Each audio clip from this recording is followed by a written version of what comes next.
Kill Boksoon is an action drama about a single mother who also happens to be an elite assassin nearing retirement. And with her final days on the horizon, she must continue balancing her different lifestyles while hiding her deadly occupation from her teenage daughter.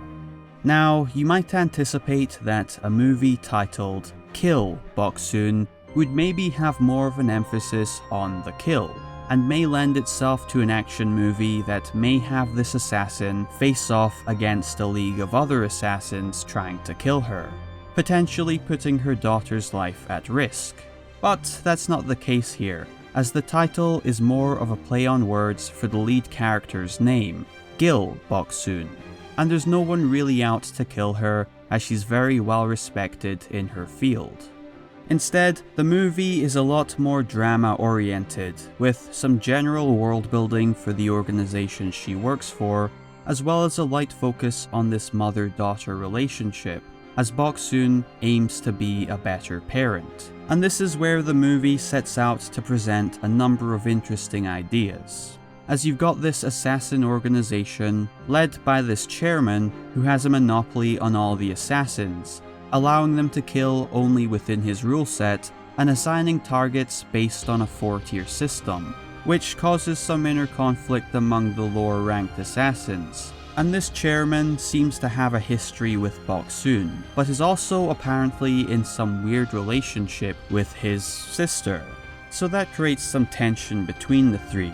Then, in the midst of all this, you have Boksoon trying to be a better parent, and becoming more mindful of her work as an assassin as a result. So there's a mixture of ideas here that are fairly well established. However, the issue is that these ideas never really develop into anything more substantial, or really work well alongside each other. It just feels like the movie tries to do too much at once, and as a result, some elements end up overshadowing others, typically leaving the more important aspects of this story to be brushed aside. And while I liked some of the ideas presented for this assassin organization, by the end of the movie, I kind of felt like it never really had a place in the story, which is a similar issue I had with director Byun Sung-Hyun's 2017 movie, The Merciless.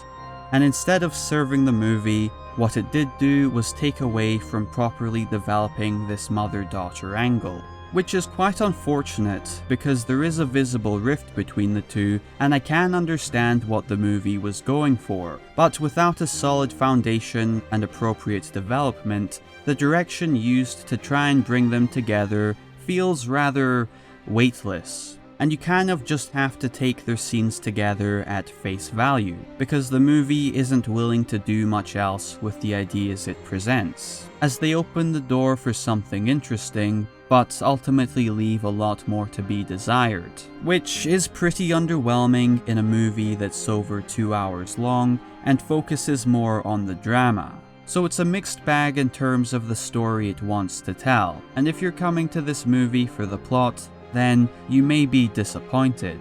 However, the main selling point of this movie is the action, and the action in this movie is pretty incredible, with each action set piece offering a good amount of violence, some strong choreography, exceptional camera work, and a touch of creativity. There's even some character to the action here that exhibits Boksoon's genuine enjoyment for her profession, and I would have liked to see more of this side of the movie instead of wasting time with some of this world building and annoying characters like the chairman's sister. And just a quick side note, but I was very unsatisfied with how her character was handled. Anyway, like I was saying, the action here is really good, to the point where I think it can make up for having to sit through some of the lackluster aspects of the movie. And there's also a solid effort in having Jeon Do Yeon and the other actors visible for most of their action, which is always nice to see. The downside is that there's only around 20 minutes of action in this 2 hour and 20 minute movie, which is a lot less than I was expecting. And with each action scene, it'll often build up in momentum and excitement before dwindling back down to a slower pace for the drama.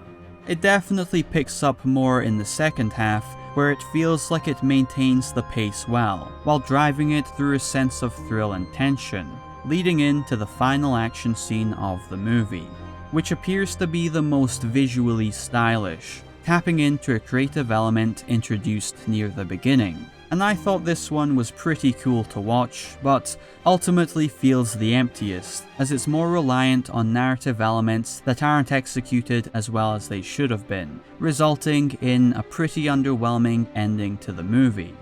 That being said, criticisms aside, the main reason that I wanted to watch this movie was to see Jeon Do Yeon and Kyung-Gu share the screen once more, and I've already talked about their previous movies on my channel. But having seen them portray lovers and then grieving parents, I was excited to see them act alongside each other in a more deadlier dynamic. And ever since I saw Jeon Do Yeon in Beasts Clawing at Straws, I very much wanted to see her play another fierce character of that nature. And I can't deny that I did enjoy watching them together here once more. Although their shared screen time isn't as much as I was anticipating, but the longer I watched, the more eager I was to see them potentially face off in a more violent setting. And I was definitely satisfied enough with their performances that I'd say I enjoyed this movie for the most part.